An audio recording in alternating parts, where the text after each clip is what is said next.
Today, we are physically dispersed. We gather virtually. So, I would like us to take a moment together to reflect the meaning of place. In doing so, we recognise the various traditional lands from which we join together today. We acknowledge the elders, past and present, of all the land on which we work and live, and listen to their ancestral spirits with gratitude and respect. We acknowledge these unceded lands and the ongoing connection to lands, sea and community. For this is and always will be Aboriginal land. Please now take a moment to join me in acknowledging the traditional lands that you are on and respectfully honour the custodians who continue to care for country.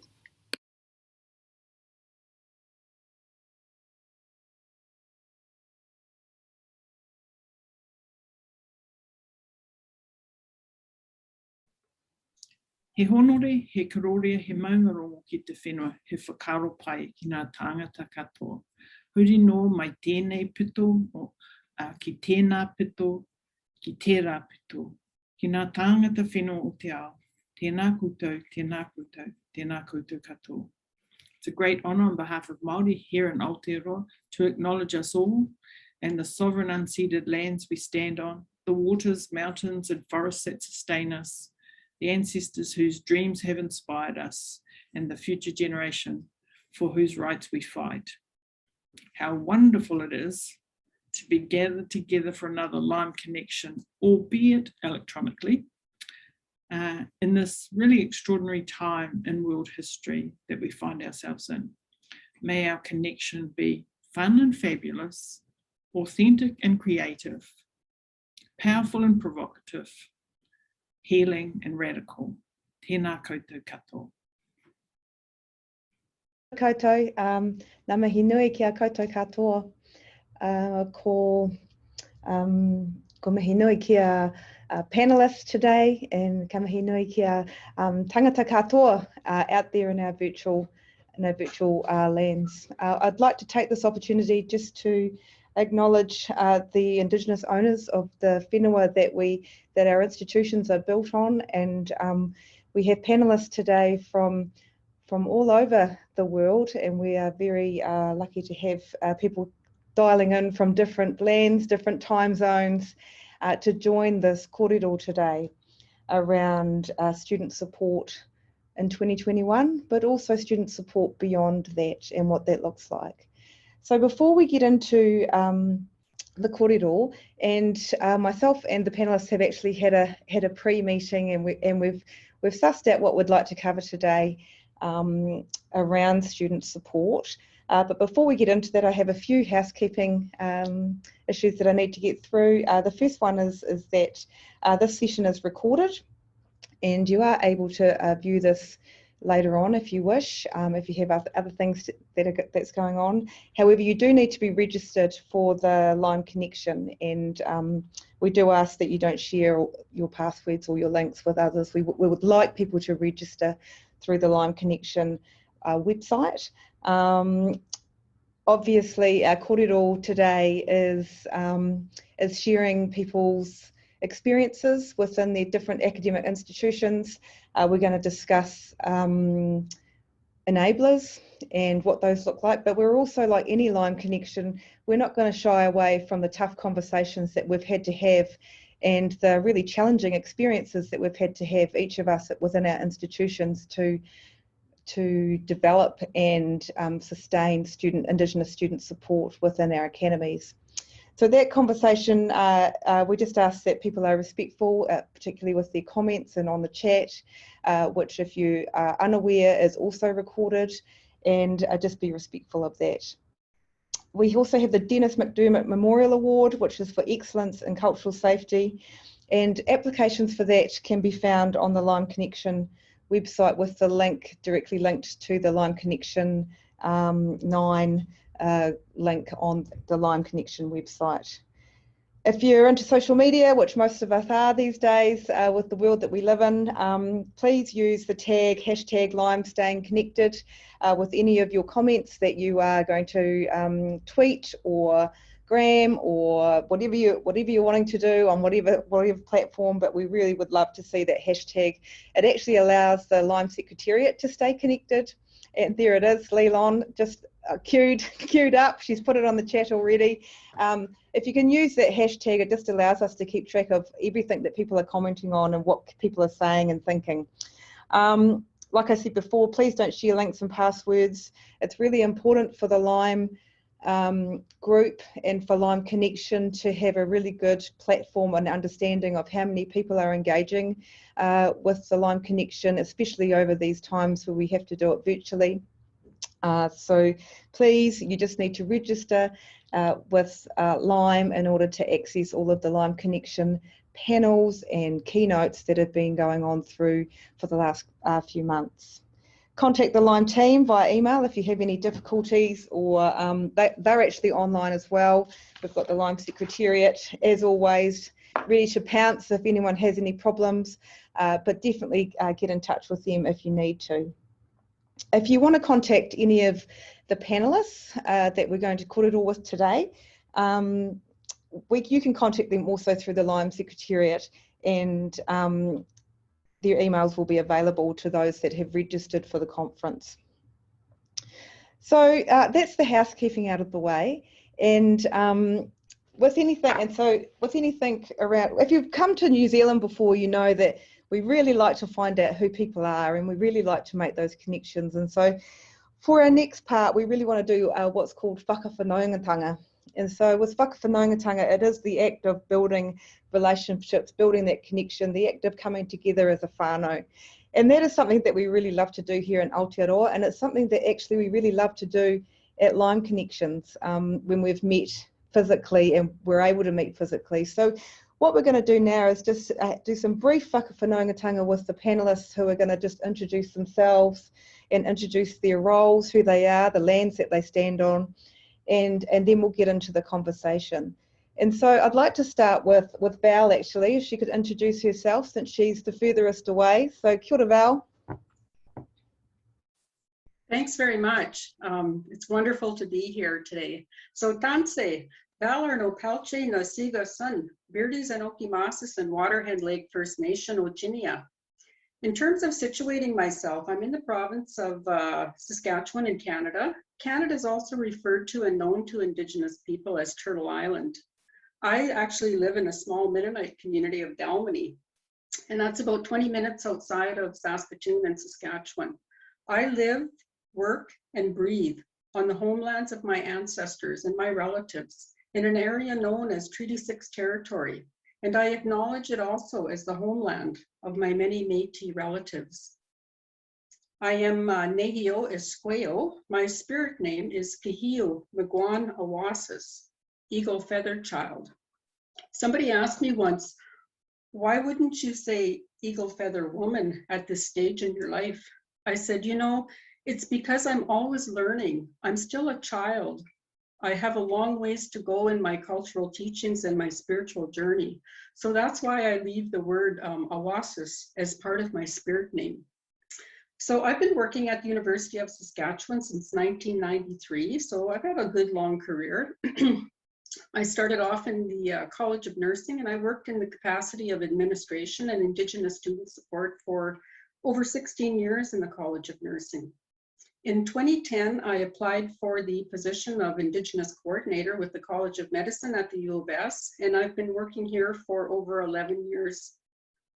I feel I've been very blessed and privileged to have had a long career working with Indigenous students and graduates, Indigenous physicians, including communities and knowledge keepers for the best part of my career.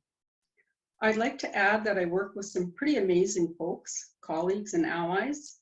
I see my role over the years paving the way for the next generation. As I think about the incredible challenges I have faced along that journey and that the students have faced over many years. Now I see the next generation as more educated, unafraid to demand change, and willing to move the agenda for Indigenous people forward fearlessly. I am pleased to be able to share a little bit of what I've learned with you on this panel, and through the questions and discussions piece of today, I look forward to that as well. Hi, Minaskaman. Kia ora, Val. It's wonderful to have you here, and I know you're slipping into the evening, so so kia ora. Dave. Kaya Wanju, greetings from Wajak Noongar Budja, all the way over in the southwest corner of Australia.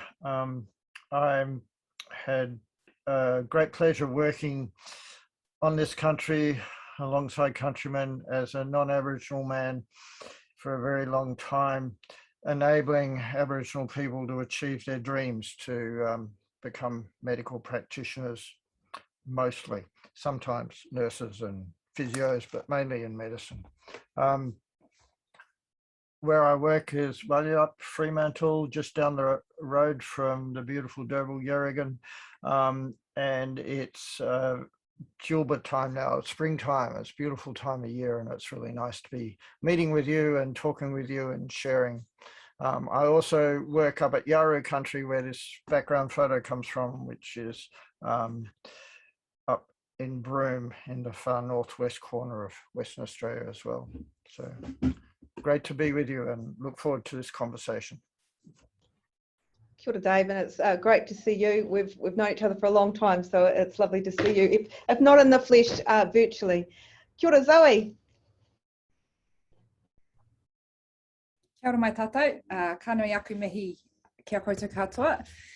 He uri tēnei i te taho o tōku koe, ka heke mai te toto mai a Ngāpuhi, ko te piti te marae, ko hokianga whakapau karakia te moana, ko Ngāti Hau, Ngāti Kaharau, Ngā Hapu.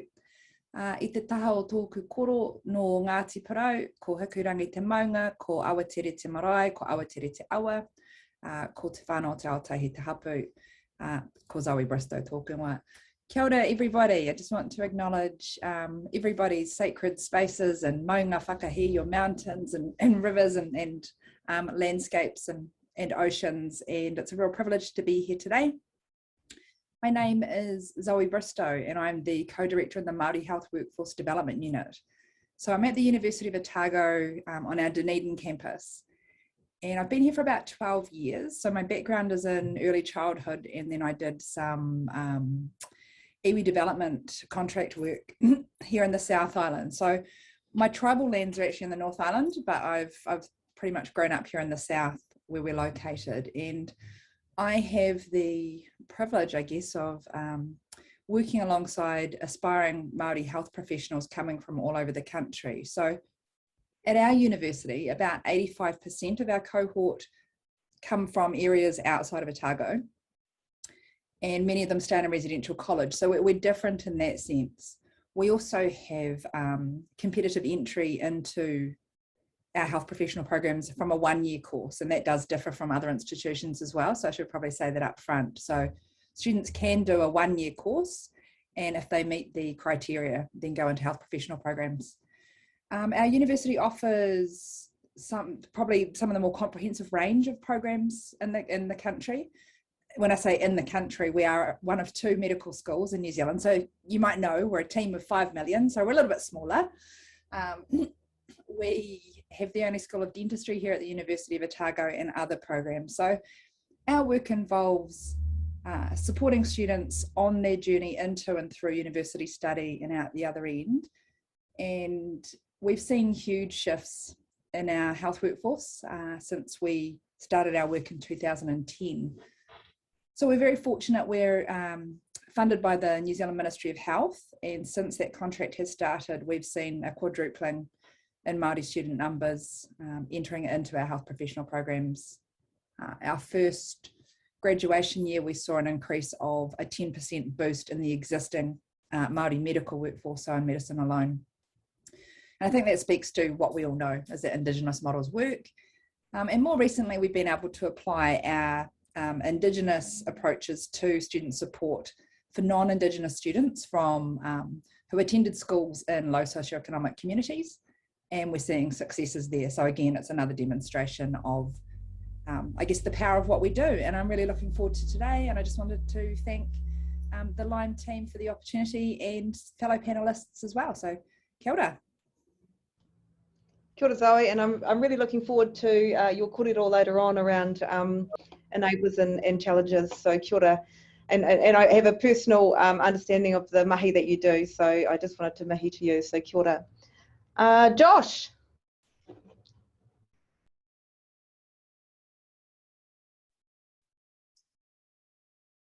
Good morning, everyone. My name is Josh Cubillo. I'm a descendant of the Larrakia and Wajigan people up in Darwin, Gullamedrin country. Yeah, we're known as the saltwater people, but at the moment I'm very far away from home in this cold country of Melbourne, Naarm, and I'd like to pay my respect to the Wurundjeri people and say thank you very much for allowing me to live and grow and learn on this country, and also pay my respects because I'm very fortunate enough to be the father of 3 kids and allow them to grow in your country as well. I am currently the Indigenous Program Manager at the University of Melbourne in the Faculty of Medicine, Dentistry and Health Sciences. I am not a health professional. I'm actually a teacher trained in history, so very passionate about incorporating our knowledges into the curriculum. So yeah, as you can understand, a lot of my work that I've done previously is easily transferable to the tertiary sector.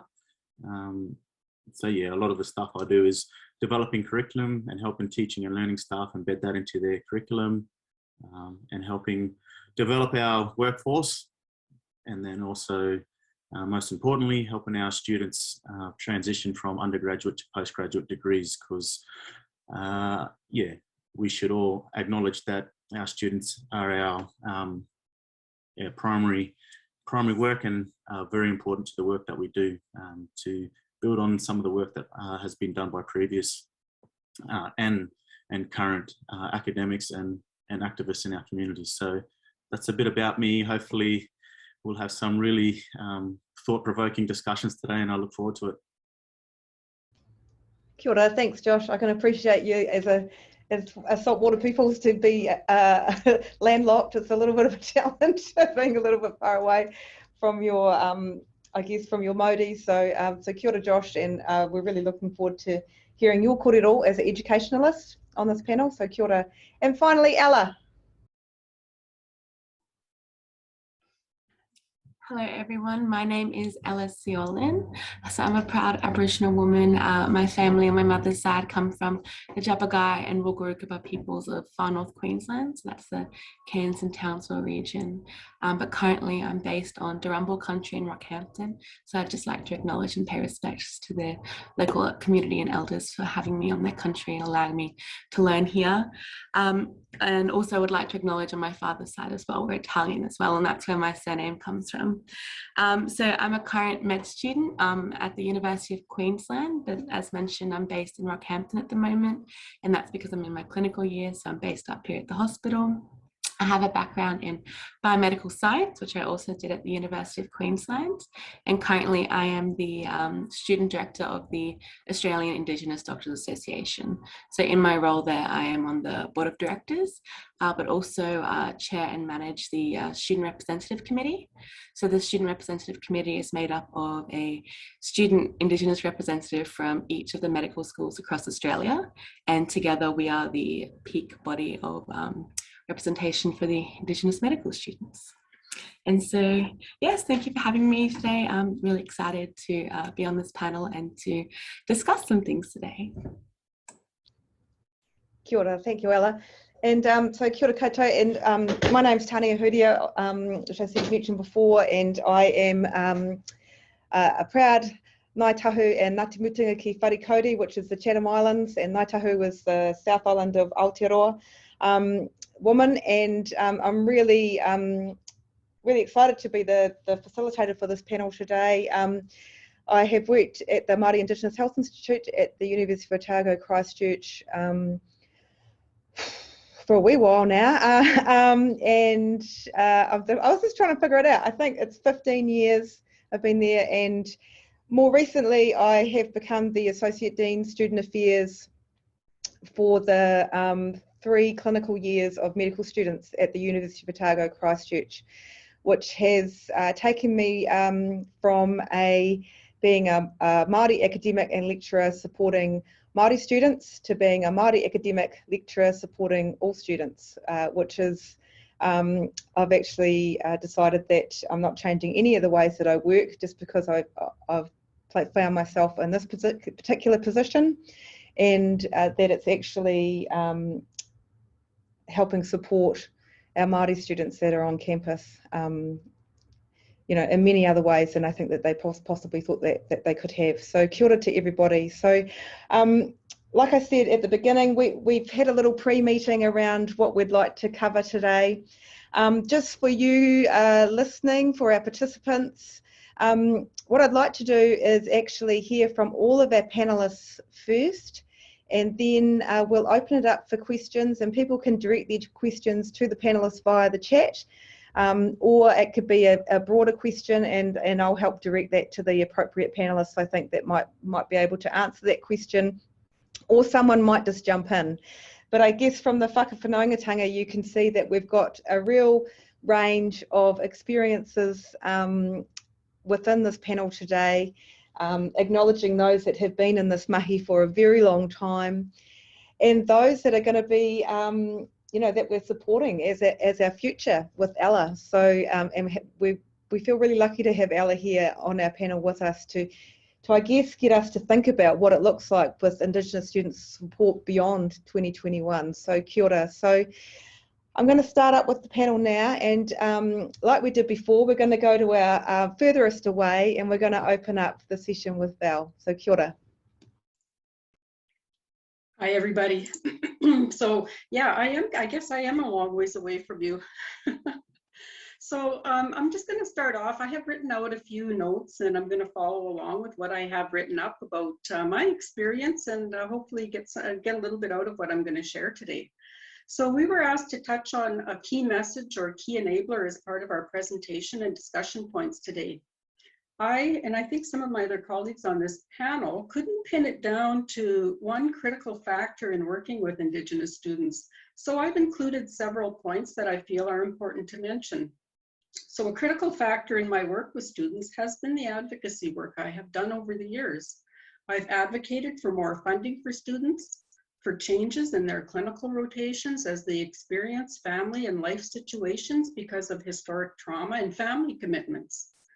For example, I worked with a student who was having tremendous mental health challenges because of education and family expectations and commitments. She needed to take some time off to go to ceremony, to sit with the elders and the knowledge keepers. But the policies and rules in her health sciences degree didn't allow for that. I met with her and the preceptors, and I advocated for her. At the end of these discussions, she was allowed to continue. So that I think that's the difference we can make in our roles when it comes to being a strong advocate.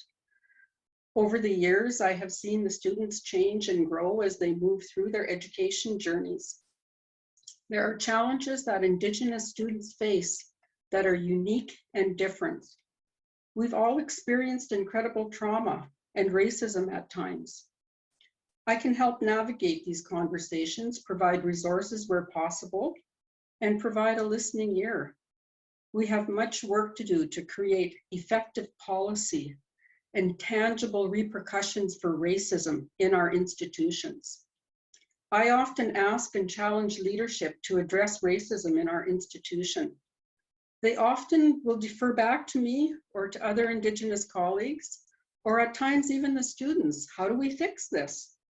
What do we do, Val? So I challenge them back. And I say, why would you expect the folks that are experiencing the racism and discrimination to fix it too? It seems rather ironic to me. So there are challenges Indigenous people face in our education systems, and they include important conversations, like not being accepted because you're too brown, or sometimes because you're seen as too white, microaggressions, lack of cultural space and Indigenous safe spaces in health sciences for students to gather. I've been told, "You're being too sensitive. I really didn't mean that," or "You took it the wrong way." Another critical point is being able to do the job that we do with encouragement and support from leadership and colleagues. I have had many great managers and deans and vice deans along my career, but I've also had those who see the Indigenous portfolio as less important. So focusing a little bit on the positive though, when I started working with medicine, I had a really great dean who asked me what I needed to be able, in order to be able to accomplish the role and the kind of work that needed to be done. Well, I thought about it and I thought I needed an office space, I needed administrative support, a cell phone and a budget. And I received all of these things. The office space enabled a safe space for students to meet with me. The admin assistant offered me greater flexibility in doing the work directly with the students and provided me that additional support that I needed. The cell phone made me more accessible and available to students in need, and the budget allowed me to pay knowledge keepers, student role models, buy supplies that I needed, and provide support to students as they required it. So I guess another part of my message is that we mustn't be afraid to ask for what we need in our roles to support students and to do the job we need to do without having to worry about basic necessities that other people actually expect and enjoy. Another key enabler is the relationship that we develop with students. I think this is a really important point. I meet with students all the time, and that's where the relationship starts. I let them know that I'm here for them. I send them messages of hope and inspiration. I actually call them indigenous students at times instead of Indigenous. I have students tell me that they feel like they don't belong in medicine. They feel like imposters. I take a strong stance with them. Let them know they absolutely belong in medicine. I let them know that the university and others are often declaring our universities on Treaty 6 territory in the homeland of the Métis, and we hear this acknowledgement over and over again. These are our ancestral homelands. We've lost so much. I let them know that we need to reclaim our identity, our family connections, and that includes language and education opportunities. I let them know that my office is a safe space to have these kind of discussions and explore where they come from. I sometimes introduce them to people and resources that can help them if they've been disconnected from family, community, and identity. I do work with groups of wonderful Indigenous colleagues and allies. The National Indigenous Health Sciences Circle is comprised of all of the Indigenous offices and coordinators from the schools of medicine from across Canada. We have formed a strong networking and supportive group that shares information on best practices working with students, activities, and education opportunities. We've also had online social meetings to get to know one another outside of work. I'm part of a group of Indigenous coordinators on campus with our U of S folks. We formed a group called the Indigenous Advisory Circle. We've met for many years to support one another in our work activities. It's another group that shares information about events, scholarships and bursaries, wellness activities, and opportunities for students. Also, the Indigenous Health Committee in our College of Medicine is a wonderful circle of faculty, students, knowledge keepers, and staff that give direction and guidance to the college on matters related to Indigenous health research, curriculum, and student support. It has also been a strong support network for me and others in the work that we do in colonial institutions. I connect regularly to the Indigenous Physicians Association of Canada. They are doing some incredible advocacy in the areas of Indigenous knowledge and medical curriculum, anti-racism, research, and Indigenous medical student mentorship. All of these groups contribute to Indigenous student success through the generous sharing that we do, and they are committed and knowledgeable individuals that I have had the pleasure of living and working with. Sorry, not living with, but learning from and working with. I want to take a moment to acknowledge some of the great leaders and Indigenous physicians and nurses that I've worked with over many years. Some of you may know Dr. Veronica McKinney, Dr. Holly Graham, Dr. Alika Lafontaine, Dr. Nell Wyman, Dr. Melinda Fowler, and many, many others. These Indigenous physicians and nurses continue to inspire the students, and they inspire me in their commitment to Indigenous health and their strong voices advocating for change on many fronts, including local communities, provincial government and institutions, and national and international forums. They don't shy away from speaking about the challenging topics of racism, healthcare reform, institutional change, and policies that will affect the health and lives of Indigenous people, families, and communities for the betterment. I've been blessed and fortunate to have many cultural teachers and knowledge keepers in my lifetime. I have learned many traditional teachings related to ceremony, healthcare, and medicines as I've journeyed through my life. I want to lift up and acknowledge some of these knowledge keepers: Dr. Louise Haff, Irene Fraser, Dr. Peter Butt, Jeff Wastesakut, and Walter and Maria Linklater, and many, many others that I've met along my life journey. They have enriched my cultural knowledge and have so generously shared information about the ceremonies, the lodges, and teachings related to living a good life as a Ngāhuia woman. This is cultural information that I can share with the students, and it has strengthened who I am as an Indigenous woman working in health and education settings. I bring in knowledge keepers with different teachings at times for the students. It's important for them to have the opportunity to learn some of the basic teachings. The other thing I do with my welcome gatherings and sessions is I invite students to bring family along. Their children, siblings, parents and grandparents and others are always welcome to attend and participate in some of the gatherings with food and ceremony. These have been important components of the work that I have done over the years. We offer programming and initiatives related to student success. We offer a mentorship program called Wakotowin. This Ngāhuia term speaks to connections and relationship. And we offer this through my office in partnership with Alumni Relations and the Office of Career Advising and Mentorship. We pair incoming medical students with upper year students, and we're working on a model for interested high school students. We also offer Indigenous health electives in partnership with Indigenous communities, urban and rural.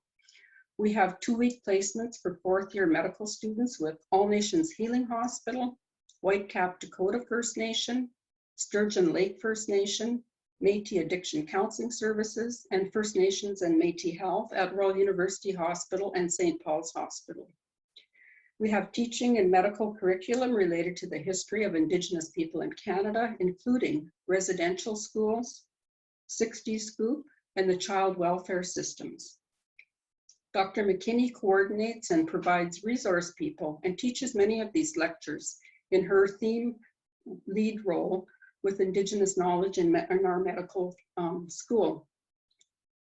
We have Indigenous researchers who generously share their time and research with students, and we sometimes hire them over the summer and at other times of the year. We have a great team in our admissions processes. Dr. Trustin Domes and the admissions coordinator, Cheryl Buchert, have been working with me and others to form an Indigenous circle of admissions. We propose to look at Indigenous applicants with a more holistic lens. For example, if a student has completed a nursing degree and perhaps has raised a family during that time as a single parent, I believe we need to look at her application with a more holistic view. They also work closely with me in recruitment activities and role model activities. We recently hired an Indigenous coordinator at the Regina campus, whose work will provide opportunities and support for learners in the southern province, part of our province. So that's just a snapshot of some of the things that I do, some of the fantastic people I get to work with, and a little bit about the challenges as well. So I guess for my part of the presentation, I'm going to conclude with a quote from an Ojibwe Indigenous poet and author by the name of Richard Wagamese. He's inspired me with his beautiful writing and sharing. And the quote I often use is found in his book, Indian Horse. And it reads, "All that we are is story. From the moment we are born to the time we continue on our spirit journey, we are involved in the creation of the story of our time here. It's what we arrive with. It's all we leave behind. We are not the things we accumulate. We are not the things we deem important. We are story, all of us. What comes to matter then is the creation of the best possible story we can be while we're here.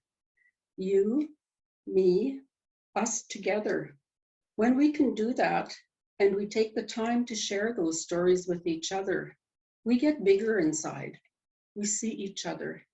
We recognize our kinship. We change the world, one story at a time." Kinanaskamitin. I'll leave it at that for now, and I'll look forward to the discussion points. Thank you. Oh, kia ora, Val, and kia ora for sharing your what you're doing in your role. And there's I can just out of your kōrero then, I think there's a lot of synergies that I'd like to touch on a little bit later on after we've heard from the rest of the panel, but particularly around institutional change, your network, your Indigenous networks that you have developed, and around I think you said the Indigenous Advisory Circle and what that looks like, but also the Indigenous Circle of Admissions. I think that's a really interesting kōrero that I'd like to touch on after we've heard from the others. So kia ora to you. Dave, would you like to pick up around enablers and challenges, and potentially Wero to your particular academic institution around student support in 2021 and beyond? Thanks, Tania. Look, that was fabulous to hear from you, Val, and what's going on where you are. And where I work is a very small university, University of Notre Dame, and I work in the medical school there as the lead for Aboriginal health. And I think one of the words that I really picked up on from Val's talk was about opportunity, and it's how do we, working within this space, and work to enable the opportunity for Indigenous students to achieve the dream of becoming the health practitioner that they can become and want to become. And so how do we enable that process to happen? I think that it's really important to understand that if we put the right things in place in terms of settings and meaningful support, then it's possible for people to achieve that that dream and that goal. And some of the things that need to be put in place. I've been very fortunate. I've worked at 2 universities in this role or similar roles for quite a long time, at the University of Western Australia initially, and now at Notre Dame. And at both of those places, I've had the fortune of having really strong executive support from dean level down. And now where I work as the lead of the program where I am at the moment, I'm actually sit on the executive. So the executive can't hide their decisions because there's someone at the table watching and looking and guiding when they're talking about matters that might have an impact on Aboriginal people in their journey. And I think it's important to remember that in Australia, that journey's been fairly short. The first Aboriginal doctor that we know of who graduated in Australia graduated in 1983 from University of Western Australia, and that's Professor Helen Milroy. So that's, 38 years ago. It's not a very long time ago that people were finally able to get into the medical space. And in that time now, we've been able to get some solid structures in place in some places. The place I work at, we've got a fairly large Aboriginal health team. We've got 6 members of the team, including 3 Indigenous doctors. And our role is working with people who want to get into medicine, getting in place the steps to get them into medicine, and providing support structures whilst they're in that medical space so that they actually stay in the space and graduate. And we've been quite fortunate to have really good success at retention, which is quite rewarding. But that retention is only possible if you do the foundational work with students. So you don't just say, oh, you want to do medicine, come in. What is the things that you need to do to work out whether people have got the readiness or the capability, and what else needs to be put in place so that their foundational preparation is there, so that when day one of medicine starts, they don't get washed away by the tsunami of learning that is not possible to cope with if you're not ready for it. And we also do a lot of work with our school to try and build the cultural safety of that place as a working and learning environment. So we run programs for our fellow faculty members to try and build their knowledge, so that it's not just us providing support, that the whole place is welcoming and supportive, and at least has some understanding, if not the understanding that we would like them to have about what it means to be an Aboriginal student in such a sometimes toxic environment. We spend a lot of time with all of the students doing a lot of teaching in Aboriginal health, so that everyone understands what it means to be that capable practitioner who can work effectively alongside Aboriginal people once they graduate. So it's not just Aboriginal people learning about how to be good doctors for Aboriginal people. The whole students are learning about that, and with a really solid program as well, not just token lectures that we ram in every now and again when we find a moment of time. Phil's touched on that gamut of wraparound support that's really important to enable students to be there. But we find accommodation, we find money, we've helped people with childcare and trips to the airport. All of that stuff that means that, if you get your computer, you can sit down and do the work on the computer. So it's enabling a bunch of stuff to happen that we don't just assume people have got somewhere to stay or a machine to work on or access to getting to university. So it's how do you customize the supports that are needed for each individual. We don't give everyone a big package. It's actually, what do you need, and what do we can we help to enable that to happen, that you get the supports that you need. It's that customized journey, I think, that's really, really important. And if you don't respond individually, you can't meet those needs, and then people get lost. I could keep talking, but there's lots of other people here to talk to, so I'll just leave it at that. But thinking about what is wraparound support and how does that meet the needs of the individual who's on that journey to try and become the practitioner that they wish to be. Thanks. Thanks, Dave. And while you were talking, I could see everybody nodding when you said computer, babysitting, transport, all those things that we innately will offer and share with our Indigenous students if we see that they need it. But I'm interested in actually, the enabling of the academy to provide a budget to support those particular things within Indigenous units. The acknowledgement that actually these are the things that our students require in order to get to the end of the program, particularly when I'm thinking about access to technology in a COVID world and how that has impacted students. I'm just going to quickly slip in there and put that question in there to you, Dave, and see what things have been developed in at Notre Dame around those students that have been identified as having limited access to technology, and how you were able to gain support for those students in a COVID world. Yeah, I guess, certainly last year when we had to turn straight to online learning, and that really challenged people's access when their internets couldn't afford internet programs, or their internet wasn't fast enough, or their phone filled up within a day, and so they're losing the opportunity to be able to learn. So for some students, we just paid for their internet provider so that they had meaningful access.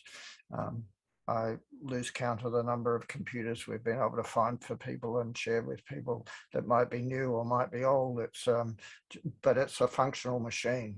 Things like that is just essential, because there's no point having someone trying to learn on one of these little things when the data's used up. It's a waste of time. So Yeah, kia ora.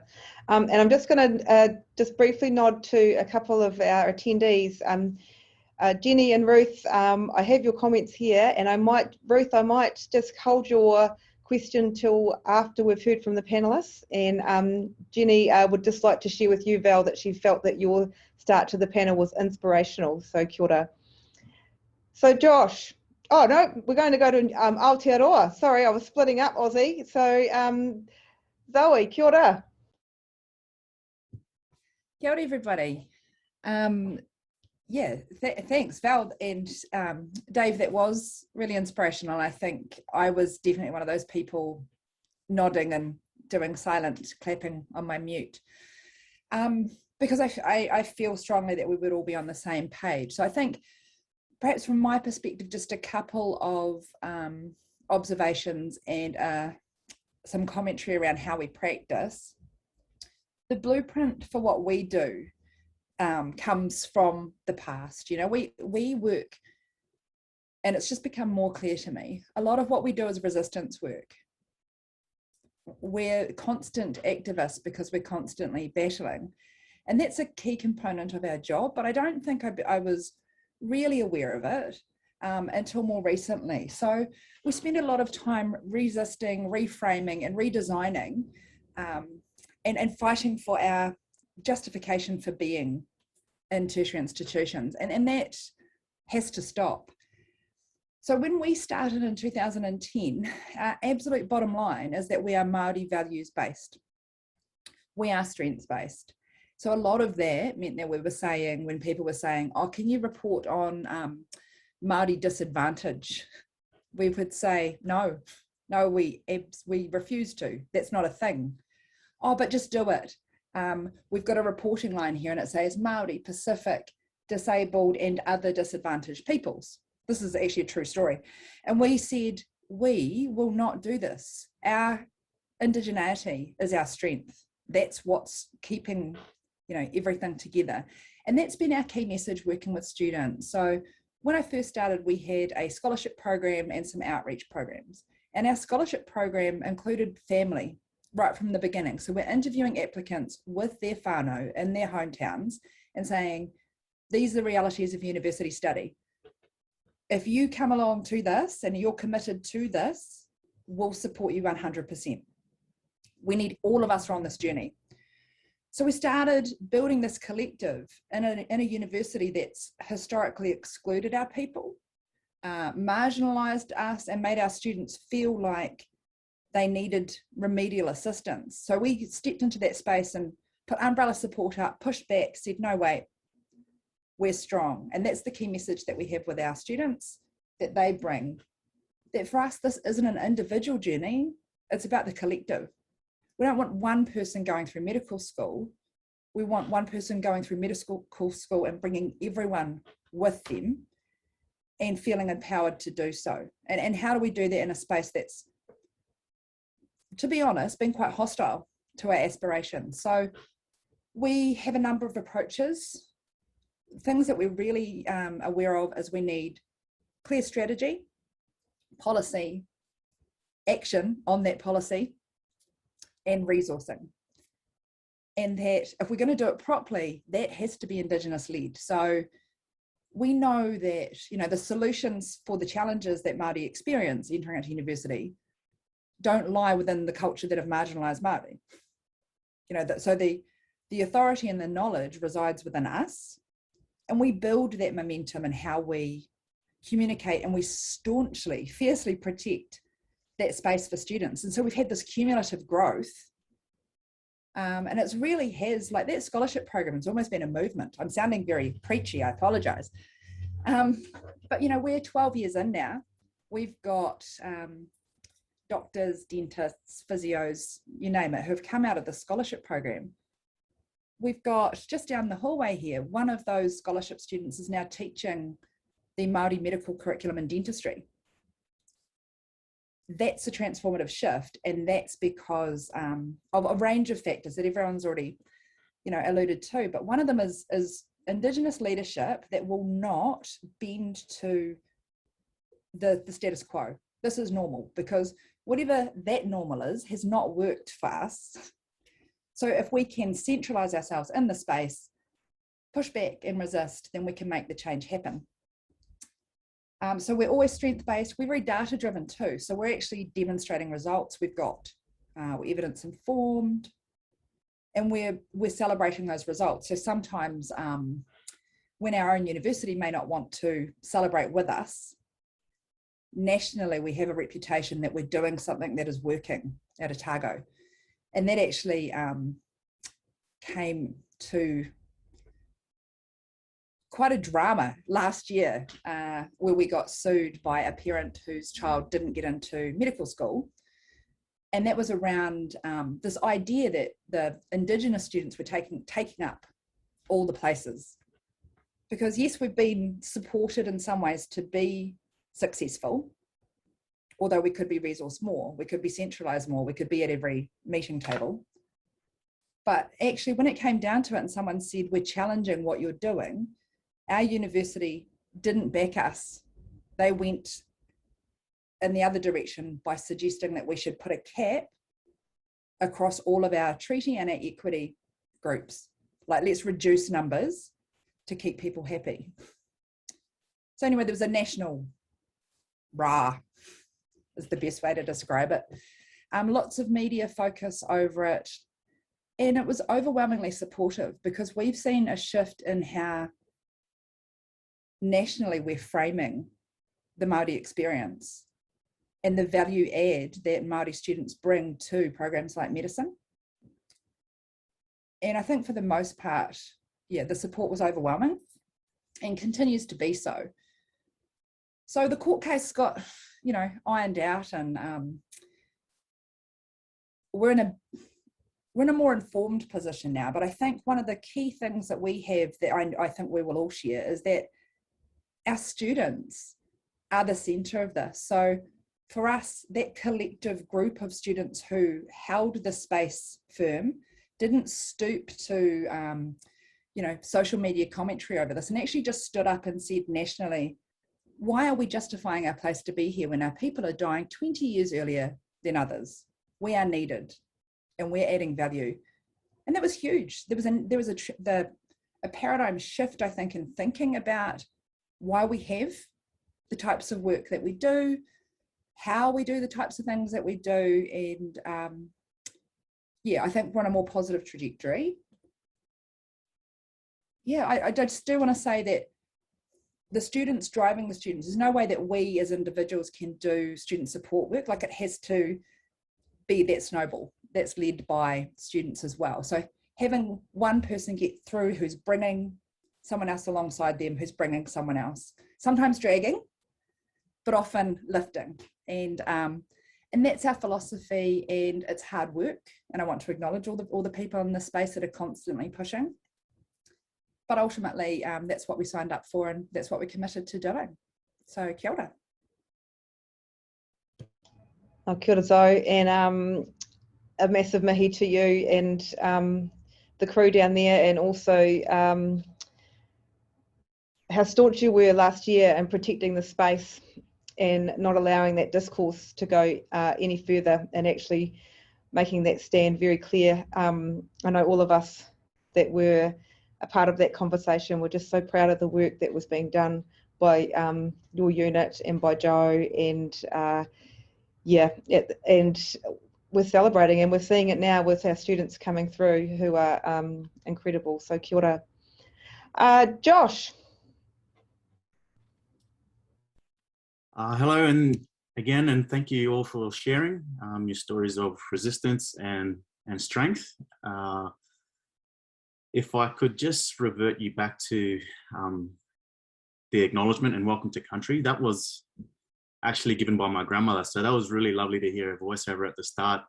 But I'd like to acknowledge her because as someone who's in her mid-70s, she's just completed her social work degree. So it just shows, she's someone who's had to come up against great adversity, but has always pushed for the likes of myself and my family to always get the best out of their education. Although facing a lot of barriers in her time, she's practiced what she's preached, but it's reaffirming to me as well, because there's no way I can get out of doing this work now, because she's set the standard for us all. So it's really great to hear that. My grandmother's advocating for this work, but that's very it illustrates the work that the ladies here on the panel are doing, and it's very much illustrative of the ladies who are being staunch advocates in the tertiary sector and in the Indigenous advocacy spaces. So I just want to give a shout out to you ladies and thank you for all your hard work. Our men will need to follow suit and support you fully. Today, I wanted to touch on the importance of incorporating Indigenous curriculum. I have found in the past few years in my role, supporting the uptake of Indigenous knowledges into our curriculum has really, it has had a ripple effect for other outcomes around our university. So if I could just give you a bit of context, at the moment at the University of Melbourne, we have 600 students, and of those 600, 200 of them are currently within our faculty of health, dentistry and health sciences. So a third of them, and our faculty is predominantly a postgraduate faculty. So students who are already completed their undergraduate degree and are looking to build on those knowledges and then eventually filter out into the health sector. When I look at that, I can analyse that and say that's for a number of reasons. One of them being the Indigenous health sector being one of the biggest employers of Aboriginal and Torres Strait Islander people. But I also would like to acknowledge that, and I said this before, that our students were our greatest advocates. And if you're doing the right thing by our students in the degrees and helping them transition through their courses, they're ultimately going to be your greatest advocates in getting other Indigenous students to your universities. And I have anecdotally can back that up by saying, no amount of promotion has really helped get students into our university. It's actually been off the back of the black grapevine, as we like to call it, where Indigenous people advocate for how well supported they are in the university. So those are things that our other panelists have spoken about. Why do we need Indigenous curriculum? Well, let's start with the curriculum being old and outdated and hasn't really changed much since the time of colonisation, has it? So when students see themselves in the curriculum, they feel valued and important. And this really shouldn't be understated. Students, when they feel valued and important, they're more likely to transition through the university and go on to bigger and better things. Our knowledges, have always been seen by non-Indigenous people as something that's been loggerheads, something that is completely against the way that we come to understand and know the world. But in actual fact, we should tilt that on its head a bit and say that our knowledges are complementary to what people are already learning in the university and education system. And further to that, our knowledges allow for different ways for approaching problems that need innovative approaches when dealing with our health. But not only that, the way that we think about the world has profound effects for dealing with issues such as sustainability, land management practices, and even the values that we we pride ourselves on when interacting with each other, with our families, and with each other as peers. And lastly, I'll just say that, you know, by incorporating our knowledges into the education system, not only are we helping our students transition into the workforce, but we're also showing them that the possibilities for them to actually become academics and building up the academic workforce, which is a bit slowed on with Indigenous people at the moment. And if we can build up our academic workforce, there's a real possibility for us to contesting these Western knowledges and ideologies which really need to be overturned. So that's a bit about my spiel today, and hopefully that's contributed in some way. Kia ora, Josh, and I definitely agree around the embedding of the Indigenous curriculum within the health professional education space and the importance of it, and actually it being a foundational part of the curriculum as opposed to a lovely little added extra. And that's something that Lime has been really passionate about advocating for a really long time. So kia ora, Josh. And lastly on the panel, before we answer Ruth's question, I'd actually like to introduce Ella to come in as someone who's living all this in real time as a third year medical student. And I guess your perspective of what everyone has talked about, I guess, is the most valuable actually, Ella, and actually you're living and breathing and being in this space, and what has, I guess, enabled your position currently, but also how you can see student support being strengthened for future students coming through. So kia ora. Thank you. So I guess I was very much like Val, you know, when we talked about, you know, what's one thing, you know, what's one message that we want to really highlight today. I really struggled to think about one message, and I was like, oh, there is just so many things, and it's so complex. And I'm like, well, why is it complex? And I guess that's, you know, we think about it, and it's because of, it's our history, you know, our history of colonization, and the impact of that, the trauma of that, but also the complexities of our cultures, even across Australia, you know, all the different cultures and the kinship systems and cultural knowledge and protocols and ways of working. And it's trying to fit that into a, you know, a predominantly white colonial institution of universities. And that's how we run into all these problems. And so I guess, you know, there's not really one thing, so to speak, but I guess one thing that I'm really passionate about is, you know, recruitment and retention, which I'm sure we're all passionate about. And thinking about that, you know, as Val and David have already touched on already, is this, you know, multi-layered approach, or this wraparound approach in terms of how we get successful completion of, you know, creating more Indigenous doctors everywhere. And so in preparation for this panel, you know, I had a chat with AIDA and looked at some of the work they've done on recruitment and retention. And I guess just to share a couple of statistics. So they've said that, you know, in 2019, there were 44 Indigenous medical graduates in Australia, which is fantastic. And as of 2020, the recent data showed that there was about 400 current Indigenous students in Australia, medical students, but that they also say that AIDA estimates with their research that we're having approximately 30 Indigenous medical students each year drop out or withdraw from their studies, which is quite a significant amount still. So of course, you know, we're seeing the numbers of admissions of Indigenous medical students go up, which is fantastic, but we're not seeing enough complete. And so it's, you know, a question of, you know, how can we support them more? And having a think about it, you know, it's great that we're having more students come into the program, that we're opening the doors to them, but it's no good providing that access if we're not going to provide a culturally safe program.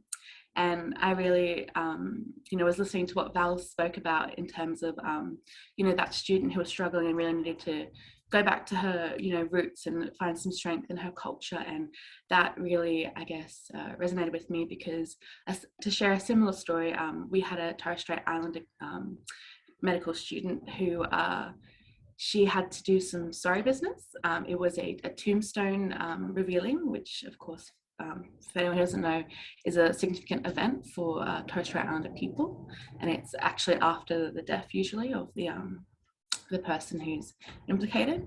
But the university sadly didn't support her in that, because it wasn't the actual time of death, but also they didn't recognise extended family as being, close enough family to warrant time off studies, which of course isn't culturally safe, because we know that as Indigenous peoples, our way of, working in our kinship systems are much different to what white kinship systems look like. Yeah, and as David talked about, it's no good having the spots if you can't, if the students there can't afford to be there, if they don't have the actual access themselves. And perfect example is the pandemic, when everyone went online. I knew someone who was sharing a computer with 5 other siblings at the time, because of course, all their younger siblings went online to do their studies as well at school. And it's like, well, how can they all succeed when 6 of them are sharing one laptop? So, it's those sorts of things. And it's really about, as David said, customizing the journey to the individual, and creating flexibility of programs to enable success for our students. And so really happy to be here today and to be with you all, because, all your support and the work that you're doing is really, really important. As students, we've talked about how it's isolating to be in these roles, and how we're faced with, lots of microaggression and racism nearly every day, and how, what keeps us strong really is our culture and our families. But for many of us, we're away from our culture and we're away from our families, being in these white institutions. So we rely so heavily on the Indigenous academics and support people at the universities to help us and to keep us strong. Kia ora, Ella. Kia ora. Thank you all for sharing the really difficult task of picking out one key message, but I think you all did it beautifully, so kia ora to you all. Ruth has actually got to put up a question that I think leads on really well from Ella's kōrero around student retention, and around those students who may not complete their medical education. And she was wondering if the panel could talk a little bit about what patterns of career transitions you might be seeing for those that haven't been able to be retained in the medical education program. And I'm wondering, Dave, if I could direct this to you first, since you specifically mentioned retention in your kōrero, around any patterns that you are seeing. Yeah, well, having worked in an undergraduate program, so a 6-year out of school or into a primary degree to be a doctor, and then also working in a postgraduate entry program, it's a bit different. When you've got a longer program, you can actually have exit points which give people recognition of the learning that they've done, or some additional learning that will then give them a Bachelor of Health Science or some meaningful degree that can then transition into policy work or organisational management work, or a whole range of different things. Postgraduate entry program, which is a bit customised and very intense, and doesn't necessarily have that breadth of foundational learning that a MBBS program maybe has. That transitioning to another degree with the learning that you've done in a MD 4-year pressure cooker course is really much more difficult to do. But people do come in with a prior degree, and often it's in a health or a science related program. So people have been able to, we have been able to go back to doing what they were doing before, if you like. But what I've found over the years, and I've been doing this for a few years now, is that sometimes people go out and then they come back again because they weren't quite ready, or the situation wasn't quite right, or the supports weren't there. And so there are some people who leave the system and then come back and then become a doctor. So it's about sometimes people's journey and where they're at the time, as well as toxicity or not of the environment, the learning environment, which isn't welcoming enough for them in the situation that they're in at the time as well. So I don't think it's a loss forever always. And I won't name them, but I know quite a few who have been able to come back and complete their degrees and then are now quite successful practitioners in their chosen field. Kia ora. And I guess, and Val, I guess from a Canadian perspective, and with your kōrero around institutional change and the committees that you have developed, I mean, what are you seeing around student retention and potentially those students that have started in one vocational health professional course and maybe flown into another space?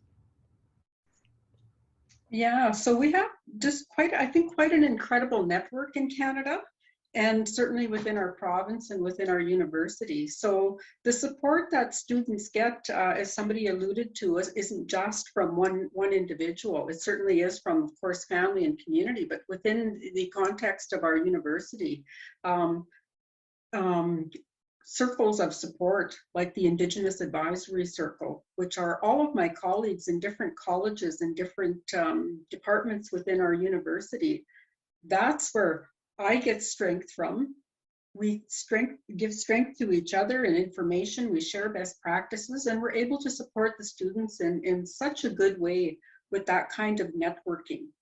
With the National Indigenous Health Sciences Circle, again, just that support for each other, because I always think that if we aren't strong and healthy ourselves in our roles, how are we going to support students?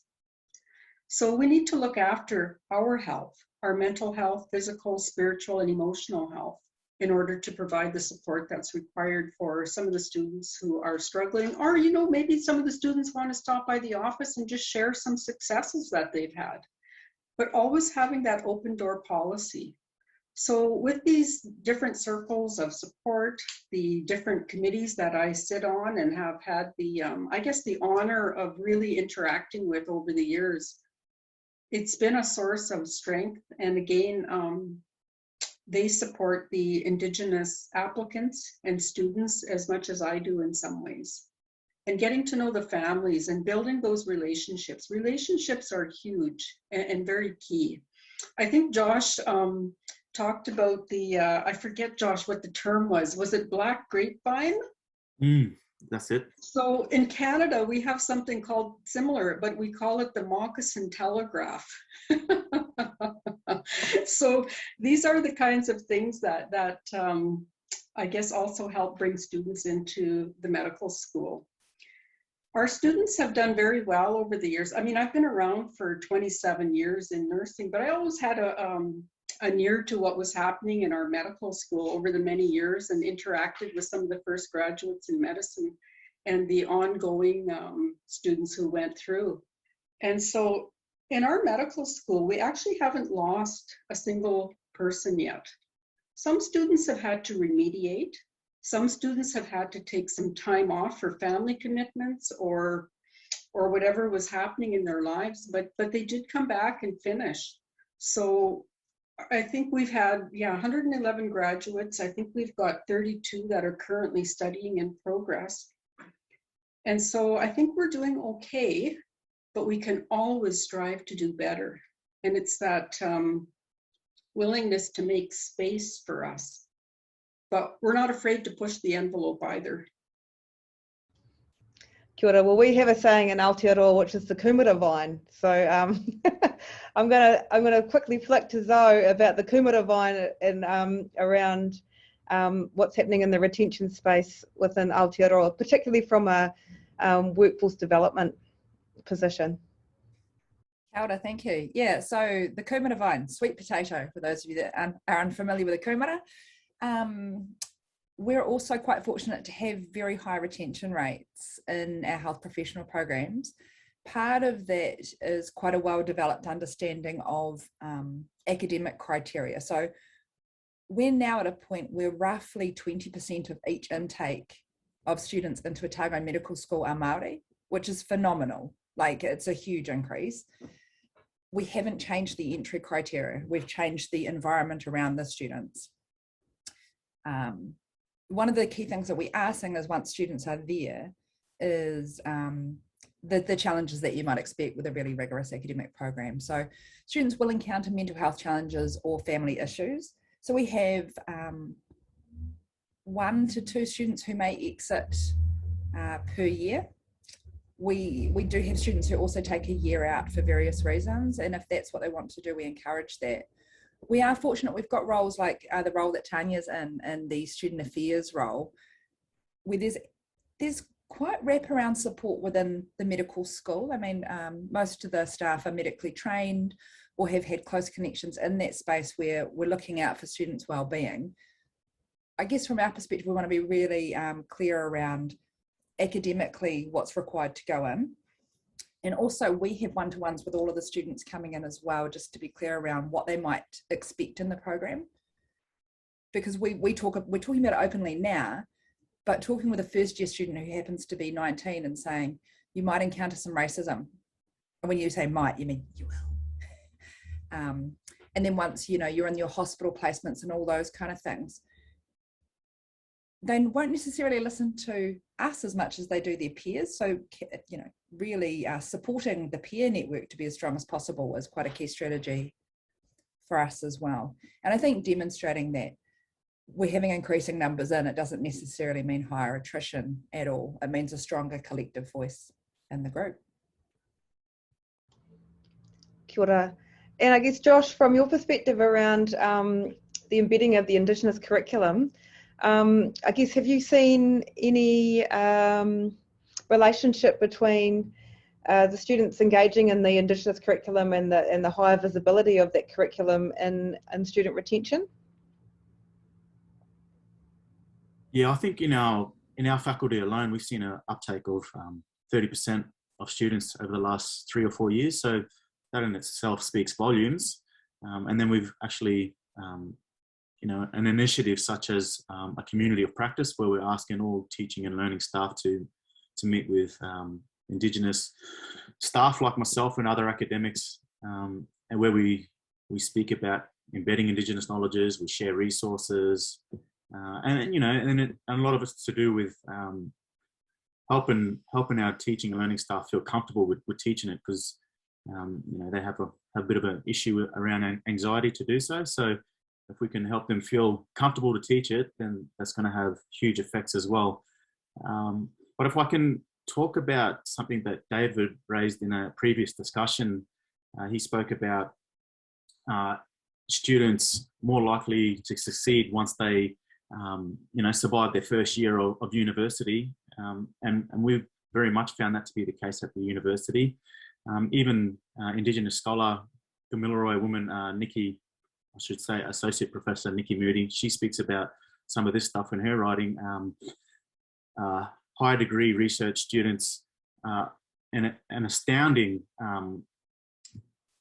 data she points to is we have a higher success rate in completing our high degree research, which is phenomenal considering the adversity and barriers we have to face as Indigenous people going through predominantly Western systems. So, you know, to the person who asked the question, you know, try to take on some of the dot points that we're speaking around today of supporting your students, so that once we get past that first year or second year, students are feeling more comfortable in these spaces to go on and complete their degrees.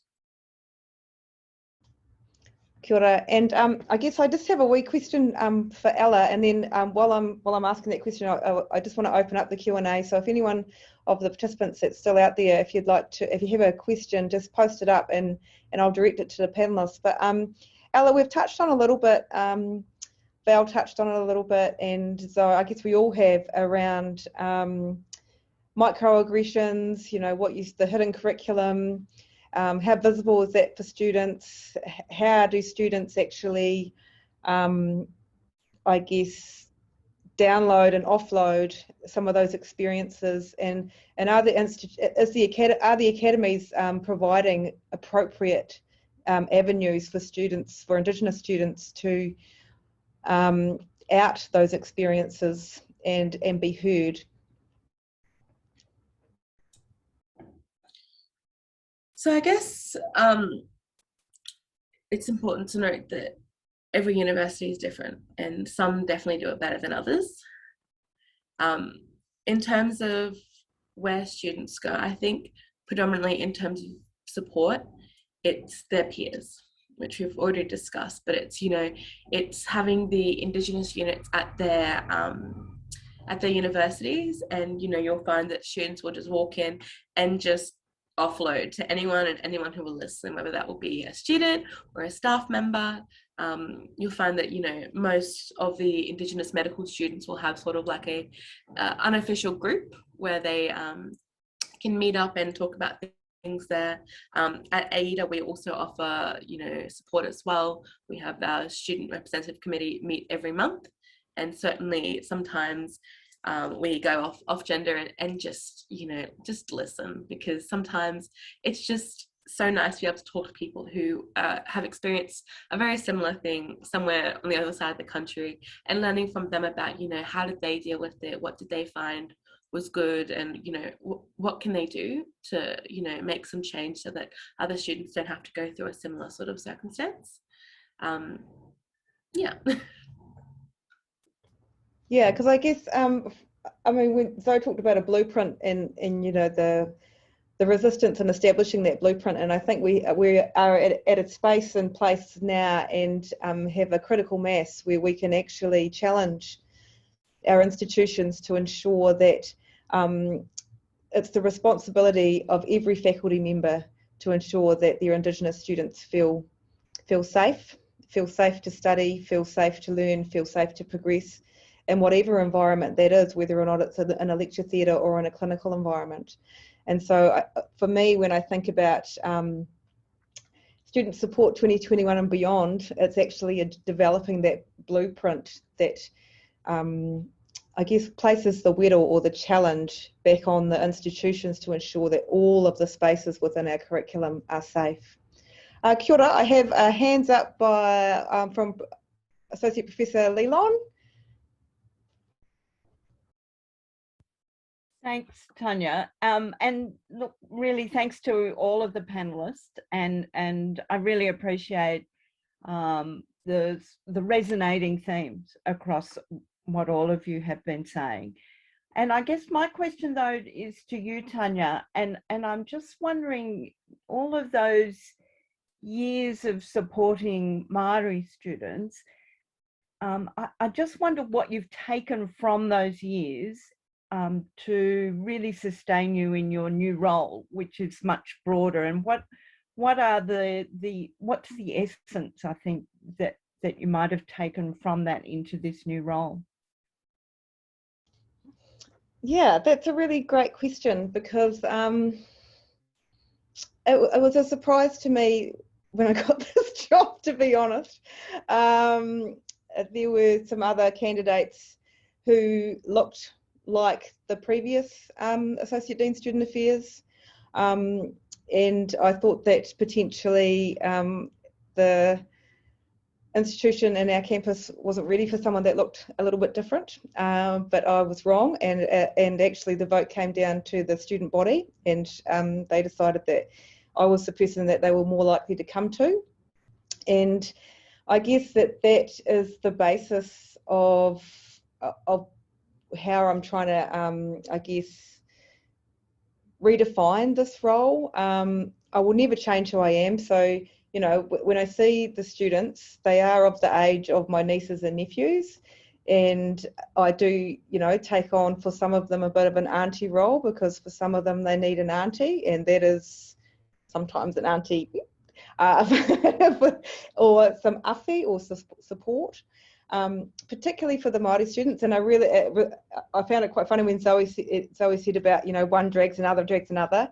I've sort of used that principle when I've had to connect with one of the students via another student. So I've taken some of that awhi and whānau kaupapa into the role. I guess I've tried to create a space where students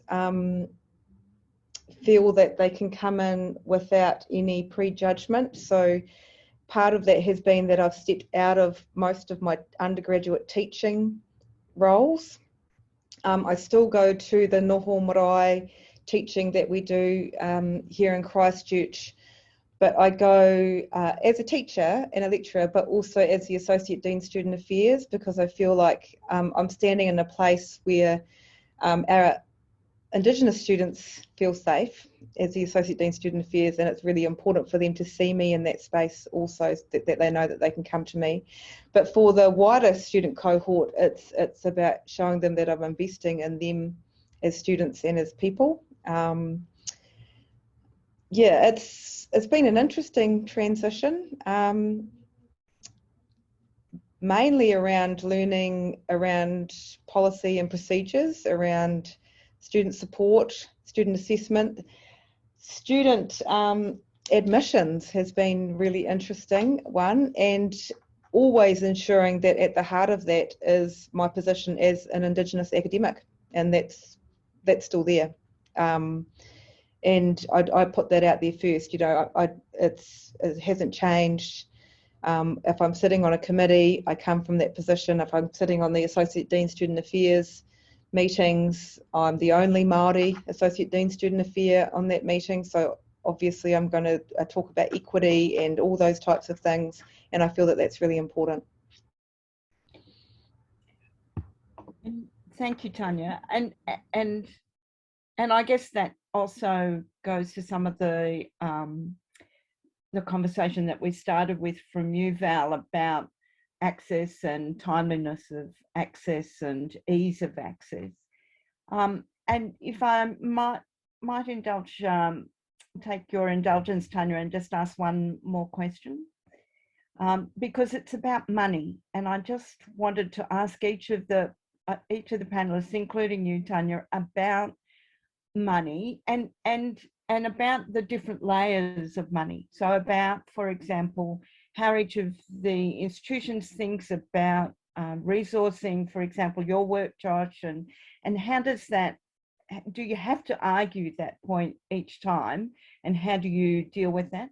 But also at an individual level, one of the things, you know, certainly I've struggled with in the past in my work with students is around scholarships and availability of money, and having to argue the case for Indigenous medical students to have a stipend that can sufficiently support them, and also just tying in there that weariness of having to argue for money, and some of what you were talking about, Zoe, that sort of constant sense of activism, and if each of the panel could just talk to money, I'd be really interested. Val, you go first. We'll go in the same order. Make it easy. Sure. Yeah, when it comes to resourcing, for me, it was matter of fact. I said, I need this. The students require that. So we need a budget. We need space. We need a safe space for students to come to. And so the first dean, when I started working with the College of Medicine, was actually quite responsive and actually quite good. There does need to be more resourcing, though, for students to get through medical school. Sometimes we have students that come in with very little money, as you know, very little access to credit, and it's difficult. And sometimes things come up. There are funerals to attend. There are community events that they need to be at, and the college doesn't always understand that. So I'm not one who's afraid to sit back and say, oh, well, to the student, oh, well, that's too bad. I say, no, okay, I'll go check it out and see what we can come up with. So the college has been fairly responsive, but it would be lovely to have a pot of money where we could dream and dream big about all kinds of things, including childcare and student space and transportation and adequate housing, and in Canada, of course, clean drinking water, just basic things that I think everybody else enjoys and expects, quite frankly. Indigenous people are still having to go hand in hand and ask for these things and sometimes beg for these things, but I'm not one who shies away from those conversations, because it is part of my role, and I don't mind being a strong advocate. And I do have many others who support, encourage, inspire, and help with those things. So that's just a little bit about what I see around resourcing and the assistance that students need and deserve. Thanks, Val. Dave? Yeah, been fairly fortunate to be able to negotiate a few scholarships that are, some are ongoing and some are one-offs, so that at the moment, I think nearly all except for 2 of the students studying in our program have a scholarship, and some have more than 1 scholarship. Some of those are local things that we run, but others are national scholarships. So there's a mix at the moment that people can access. But we've also been able to get a grant from our local health department that gives us some flexibility to support health related students, Aboriginal students who are doing health related courses, and that enables us to provide some scholarships, but we've got a little bit of a flexibility about some of that money so that we can provide urgent financial assistance at times if we need to, or help people buy books or get a stethoscope, or, you know, the computers like we were talking about before. And that's money that we've been able to have now for 8 years. And that goes in 3-year cycles. So we're still waiting to see if we'll be able to have access to that next year. Our medical school's been quite supportive in resourcing the team. So the team has grown quite substantially whilst I've been there, all on hard money, not on soft money. So that's a solid commitment by our medical school, but to actually get them to give us X number of dollars that we can then use for student support has been a step too far for them. And that's what I'd love to be able to do, is to how do we get that budget that enables us to be responsive for students' needs, rather than it only be sucked up by salary or curriculum related things. Great, thanks, Dave. Zoe? Kia ora. There are some things that as a university we do quite well. So in terms of entrance into university for our first year students, we have quite a good range of scholarships for that first year, and nothing really for students progressing into and through health professional programs from there. Our team are nearly entirely resourced by the Ministry of Health. So we actually have a contract with the Ministry of Health, and that's been continually renewed since 2010. That supports nearly all of our staffing and student support activity. And that doesn't really sit well with, like, I'm very, very grateful we all are to the Ministry of Health. It's fantastic. And it's enabled us to do things slightly differently because the money is externally funded. But we also have historically senior leadership who stand in our clock tower, that's our sort of central space, and sing our praises and talk about flagship scholarship programs and how we have record numbers of Māori medical students that they haven't paid for. So while we can go out and buy food for students and put on, you know, a nice spread and not have to argue the point, that's fantastic. I think we've moved past a time where we're accommodated within the university. We're core business. The strategic priority for New Zealand is to grow Māori education outcomes and health workforce and health outcomes. And we're doing all of that, being supported by the Ministry of Health in an education space. And you can see there are some tensions there. So grateful to the Ministry of Health. I think our university could do better and actually put money where it's needed, centralise these roles, and give my team permanent contracts if anyone's listening. Thank you. Kia ora, Zoe. Josh? Yeah, I think Zoe touched on a really good point about senior leadership. I guess we're very fortunate in that over the last 2 decades, we've had really strong leadership by the likes of Sean Ewan, Marcia Langton, Kerry Arabina, Shawana Andrews, you know, who have really pushed and advocated for our Indigenous students. So, you know, what we're seeing now is our students are transitioning really comfortably through undergrad to postgrad and postgrad to PhD. And just recently, we were able to secure funding for some of these PhD students who are just about to finish and developing a postgraduate program for them to take up positions once they finish. So, you know, this is really complementing the pipeline that we're developing for our students.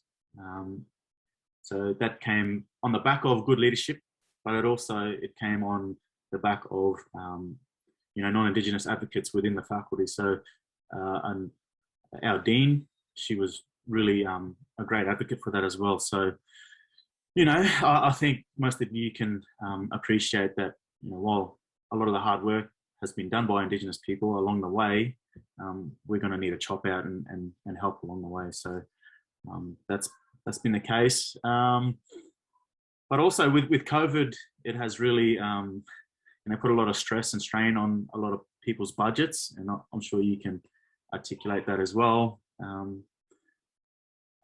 So yeah, we've had to be really strategic and change the way we spend our money, particularly with programs that are usually brought together face to face. How do we spend some of that money to really help support our students in these trying times? So just to give you an example of that, you know, we did have a winter school program that did showcase all the research institutions around our university over a week, where we'd take them to the different research hubs, introduce them to different Indigenous academics, talk to them about the different courses, the different jobs they come out and work in. We haven't been able to do that, obviously. So some of that money has been channeled into you know, $500 book bursaries for our students who be able to receive these without any questions about what they're going to spend it on. In our university, our scholarships don't get given out until the census date, which is 2 months after actually starting. So, you know, what good is that when you're already behind the 8 ball and you need that money up front to do what you need to do? So, you know, those are some of the things that, you know, we've had to change our thinking on to help our students survive. So, yeah, a bit of pushing back, but it's necessary to make sure that our funds are secured. Thanks, Josh. And I guess, Ella, I'm not sure if you wanted to have a comment around from a student perspective around accessing funding. No. That's okay.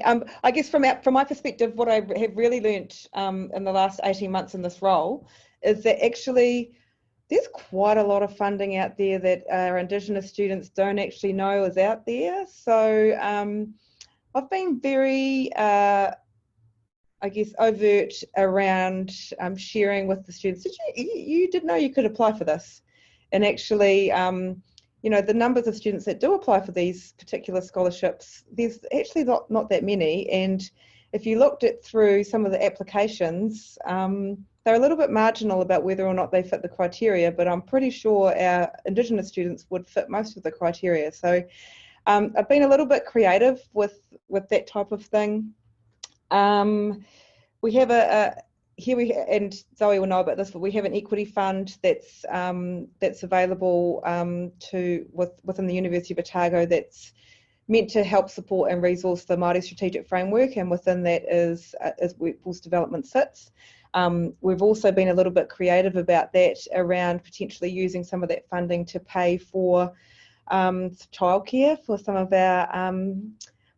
our mamas that have found themselves getting through medical school by themselves with young children, and they will be amazing, but they just need that extra support. So talking about that bespoke programming, Dave, that you talked about before, and actually providing funds around supporting that. I guess because I have a direct working relationship with Suze as the Associate Dean Māori, we've come up with all sorts of creative ways to support our students. We sort of work on the